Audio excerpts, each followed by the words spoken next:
আসসালামু আলাইকুম। সবাইকে স্বাগত জানাচ্ছি গ্লোবাল ভিউজে। আপনাদের সঙ্গে আছি আমি শোভিদিবা।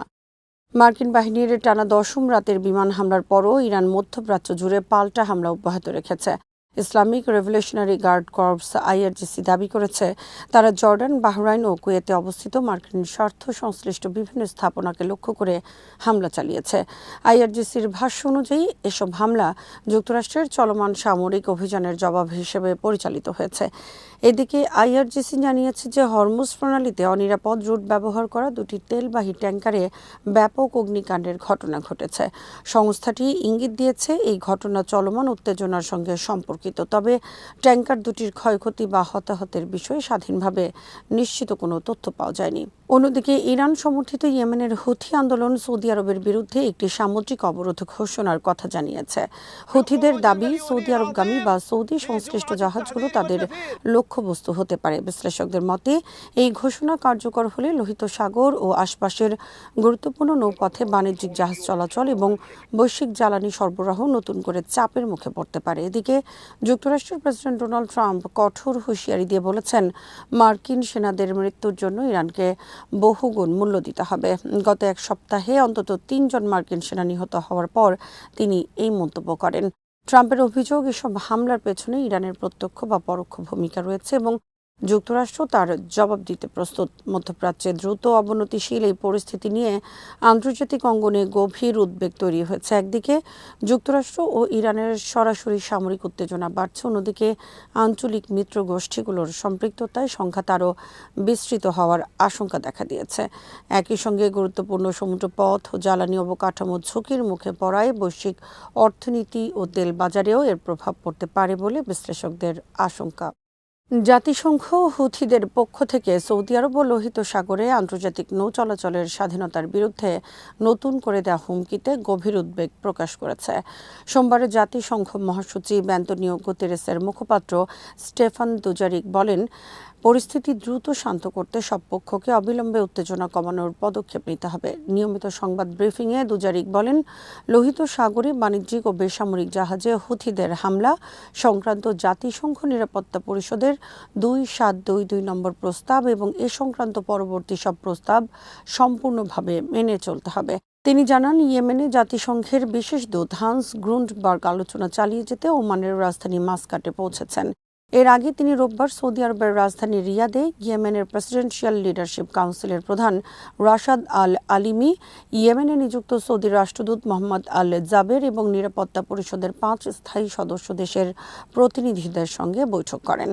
দুজারিক বলেন, এসব বৈঠকে 2022 সালের জাতিসংঘের মধ্যস্থতায় হওয়া যুদ্ধবিরতির অর্জন ধরে রাখা এবং সংঘাত আরও না বাড়িয়ে সমাধানের পথ খুঁজে বের করার বিষয়টি গুরুত্ব পেয়েছে।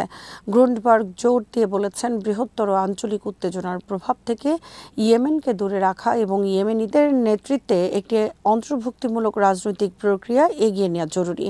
এদিকে মঙ্গলবার কাতারও হুথিদের সাম্প্রতিক বক্তব্যের নিন্দা জানায়। ইরান সমর্থিত হুথিরা সৌদি আরবের বিরুদ্ধে ইয়েমেনের জনগণকে অবরুদ্ধ করা এবং সামুদ্রিক অবরোধ আরোপের অভিযোগ তুলেছিল। কাতারের পররাষ্ট্র মন্ত্রণালয় এক বিবৃতিতে এসব অভিযোগ প্রত্যাখ্যান করে এবং ইয়েমেন বিষয়ক নিরাপত্তা পরিষদের 2216 নম্বর প্রস্তাব ও লোহিত সাগরে নৌ চলাচলের স্বাধীনতা নিশ্চিত করতে 2722 নম্বর প্রস্তাব বাস্তবায়নের আহ্বান জানায়। কাতার আরও জানায়, আন্তর্জাতিক জলপথে অবাধ নৌ চলাচল আন্তর্জাতিক আইনের মৌলিক নীতি এবং সৌদি আরবের সার্বভৌমত্ব ও নিরাপত্তা রক্ষায় গৃহীত সব পদক্ষেপের প্রতি তাদের পূর্ণ সমর্থন রয়েছে। একই সঙ্গে সৌদি আরব হুথিদের অভিযোগকে সম্পূর্ণ ভিত্তিহীন বলে প্রত্যাখ্যান করে এবং তথাকথিত নৌ অবরোধের ঘোষণার তীব্র নিন্দা জানায়। এই মাটির টানে সারা দুনিয়ার সেই সব মানুষের জন্য আমাদের সামান্য সংযোগ, মাত্র 30% টাকায় জমির মালিক হয়ে নতুন বাংলাদেশের গড়ে তোলার স্বপ্ন দেখা। বাংলা বসতি, এই মাটি আমার, এই জমিন আমার। ইরান ও যুক্তরাষ্ট্রের চলমান সামরিক উত্তেজনার মধ্যে হরমুজ প্রণালীকে কেন্দ্র করে নতুন করে সংঘাতের আশঙ্কা বেড়েছে। আজ যুক্তরাজ্যের ইউকে মেরিন ট্রেড অপারেশনস জানিয়েছে, ওমানের লিহাম উপকূল থেকে প্রায় 13 নটিক্যাল মাইল দক্ষিণ পূর্বে দক্ষিণমুখী রুট দিয়ে চলার সময় একটি তেলবাহী ট্যাঙ্কার ক্ষেপণাস্ত্রের আঘাতে ক্ষতিগ্রস্ত হয়েছে। ঘটনাটি তদন্ত করা হচ্ছে বলে সংস্থাটি জানিয়েছে। এদিকে ইরানের রাষ্ট্রীয় সংবাদ সংস্থা ইরনা জানায়, Islamic Revolutionary Guard Corps IRGC Hormuz প্রণালীর অনিরাপদ দক্ষিণ রোড দিয়ে চলাচলের চেষ্টা করা দুটি নিয়ম না মানা তেলবাহী ট্যাঙ্কারকে থামিয়ে দেয়। আইআরজিসির দাবি, বিস্ফোরণের কারণে ট্যাঙ্কার দুটিতে ব্যাপক অগ্নিকাণ্ডের ঘটনা ঘটে। একই দিনে বাহরাইনের সামরিক বাহিনী জানায়, তারা ইরানের ছোড়া একাধিক আকাশপথের হামলা সফলভাবে প্রতিহত ও ধ্বংস করেছে। এর কিছুক্ষণ পর আইআরজিসি দাবি করে তারা বাহরাইন ও কুয়েতে অবস্থিত মার্কিন সামরিক লক্ষ্যবস্তুতে হামলা চালিয়েছে। তাদের বক্তব্য অনুযায়ী বাহরাইনে দুটি মার্কিন ঘাঁটির আকাশ প্রতিরক্ষা ব্যবস্থা ও একটি রাডার স্থাপনা এবং কুয়েতে ক্ষেপণাস্ত্র প্রতিরক্ষা ব্যবস্থা, রাডার ও স্যাটেলাইট গ্রহণ ব্যবস্থা লক্ষ্য করে আঘাত হানা হয়েছে। আইআরজিসি আরও সতর্ক করে বলেছে, ভবিষ্যতে আরও শক্তিশালী ড্রোন ও ক্ষেপণাস্ত্র হামলার জন্য প্রতিপক্ষকে প্রস্তুত থাকতে হবে। অন্যদিকে যুক্তরাষ্ট্র জানিয়েছে, রাতভর অভিযানে তারা ইরানের সামরিক কমান্ড সেন্টার, আকাশ প্রতিরক্ষা ব্যবস্থা এবং ক্ষেপণাস্ত্র উৎক্ষেপণ কেন্দ্রগুলোতে হামলা চালিয়েছে। এদিকে ইরানের সেনাবাহিনী দাবি করেছে, তারা আত্মঘাতী ড্রোন ব্যবহার করে কুয়েতে অবস্থিত 3টি বড় মার্কিন ঘাঁটি লক্ষ্য করে হামলা চালিয়েছে। রাষ্ট্রীয় টেলিভিশন IRIB এর তথ্য অনুযায়ী ক্যাম্প আরিফ চান, ক্যাম্প আল উদাইরি এবং আহমদ আল জাবের বিমান ঘাঁটির বিভিন্ন স্থাপনা লক্ষ্যবস্তু ছিল। এছাড়া জর্ডানের সামরিক বাহিনী জানিয়েছে, ইরান থেকে ছোড়া 5টি ড্রোন তারা আকাশেই ভূপাতিত করেছে। তবে এসব হামলা ও পাল্টা হামলার বেশ কয়েকটি দাবির স্বাধীন যাচাই এখনও সম্ভব হয়নি। ইরানের Islamic Revolutionary Guard Corps IRGC দাবি করেছে, আজ বাহরাইনে অবস্থিত যুক্তরাষ্ট্রভিত্তিক প্রযুক্তি প্রতিষ্ঠান অ্যামাজনের কেন্দ্রীয় ডেটা অবকাঠামো ক্রুজ ক্ষেপণাস্ত্র দিয়ে লক্ষ্যবস্তু করে ধ্বংস করা হয়েছে। আইআরজিসির জনসংযোগ বিভাগ এক বিবৃতিতে জানায়, তাদের মহাকাশ বাহিনী অপারেশন নাসর 2 এর 24তম ধাপের অংশ হিসেবে এ হামলা চালায়। বিবৃতিতে বলা হয়, ডার্কহোফিনের নির্মাণাধীন পারমাণবিক বিদ্যুৎ কেন্দ্র এবং অন্যান্য বেসামরিক স্থাপনায় যুক্তরাষ্ট্রের হামলার জবাব হিসেবেই এই অভিযান পরিচালনা করা হয়েছে।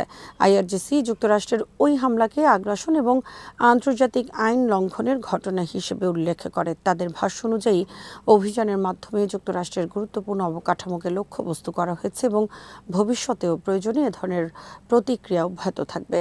আইআরজিসি আরও জানিয়েছে, অভিযানের বিস্তারিত তথ্য পরবর্তী সময়ে প্রকাশ করা হবে। তবে হামলায় ক্ষয়ক্ষতির পরিমাণ বা অ্যামাজনের ডেটা অবকাঠামোর কার্যক্রম কতটা ক্ষতিগ্রস্ত হয়েছে সে বিষয়ে স্বাধীনভাবে কোনো তথ্য নিশ্চিত হওয়া যায়নি। এই ঘটনার আগে রোববার আন্তর্জাতিক পরমাণু শক্তি সংস্থা IAEA এর তত্ত্বাবধানে থাকা ডার্কহোফিন পারমাণবিক বিদ্যুৎ কেন্দ্রে যুক্তরাষ্ট্র ক্ষেপণাস্ত্র হামলা চালিয়েছে বলে ইরান অভিযোগ করে। তেহরানের দাবি, ওই হামলা আন্তর্জাতিক আইন ও পারমাণবিক নিরাপত্তা নীতিমালার লঙ্ঘন।